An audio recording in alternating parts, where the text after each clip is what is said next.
I was very touched by particularly chapter 7 in the Book of Wisdom, where Solomon refers to being instructed by the constellation and by the plants and by the roots, by animals, by all of creation. And someone once said that you learn innocence from animals and you learn simplicity from plants. And I think that it's very true. And when one's looking for virtue and one's looking for a mission, one has to look at the whole of the living world. Not just at each other, not just the sort of social exchange that goes on, but the whole of the consciousness of life. Being able to enter into the animal realm is so important. When I look at my cat sitting out in the garden, just sitting in the long grass and trying to imagine what she sees, I'm moved and I'm actually brought into the garden myself. And I find that very, very important.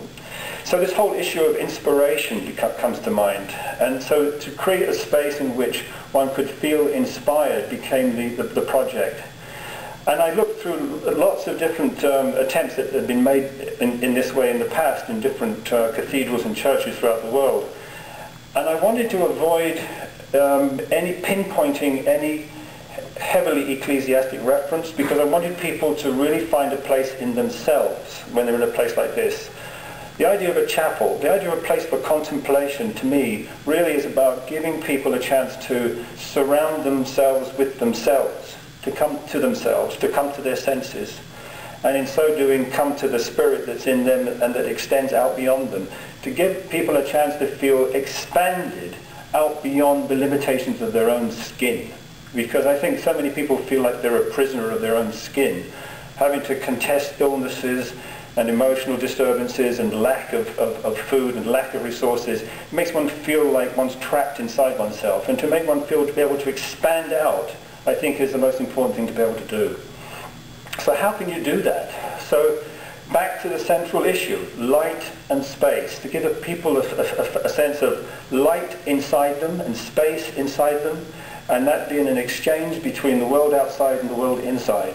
Now this is a very kind of abstract thing until you actually start looking at the experts that live with light and space. And one only has to look at the trees. One only has to look at the wind moving through the trees to get instruction on how this kind of energy is exchanged. And as an artist, we look towards these as our trainers, as our assistants, as our help.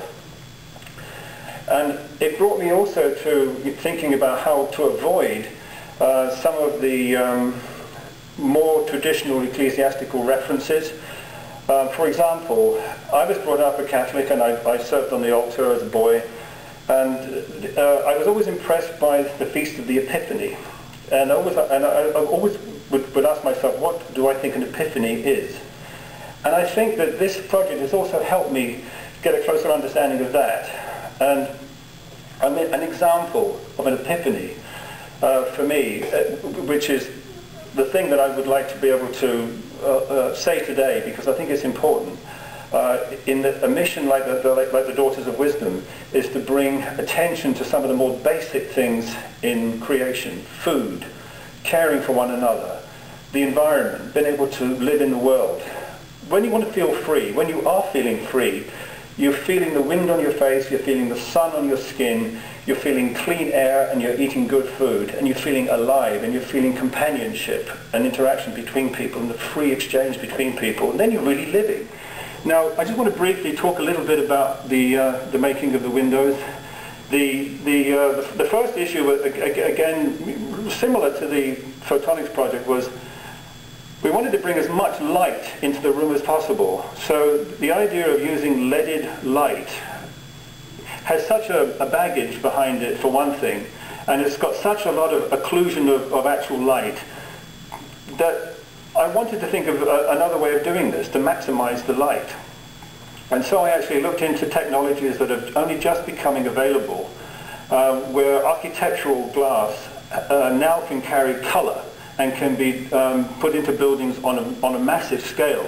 But imagery has not yet been really included in that kind of work, because the kind of inspired patronage that we got here in this mission hasn't really been available. because it takes a dedicated research and development mission to really make it happen. But I actually used a technology which is only just been made available because the testing has been going on exhaustively out in the New Mexican desert to make sure that the sun and the interaction with the color can be as permanent as possible. And so I went with a collaboration of different companies who were helping me to produce the films that could be laid into the glass and baked into the glass and made as a full IG unit with the full thermal insulation and everything to go with it. So these are permanent windows. These are not things laid up against the glass that can be changed out or should be changed out, at whim. They are actually permanent fixtures, and they also have the full thermal insulation that you need in a room like this.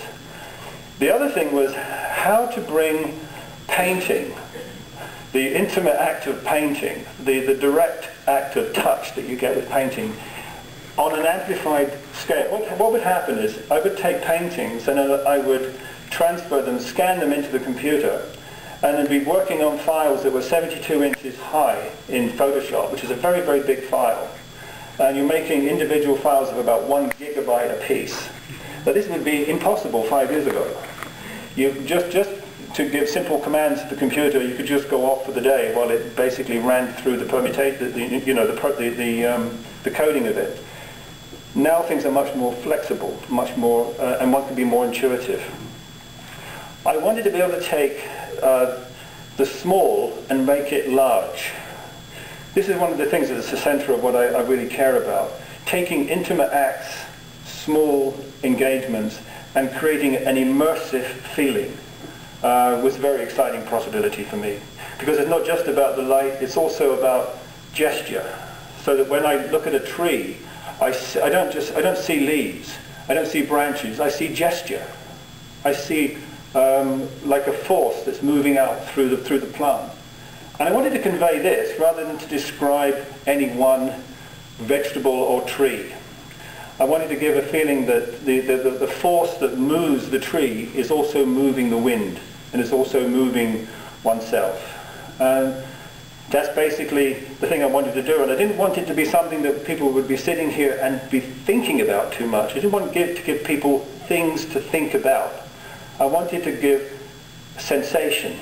I wanted to create sensation where one was actually moved, so that one could actually sort of be in turn moved again when one gets out there in the air and in the light.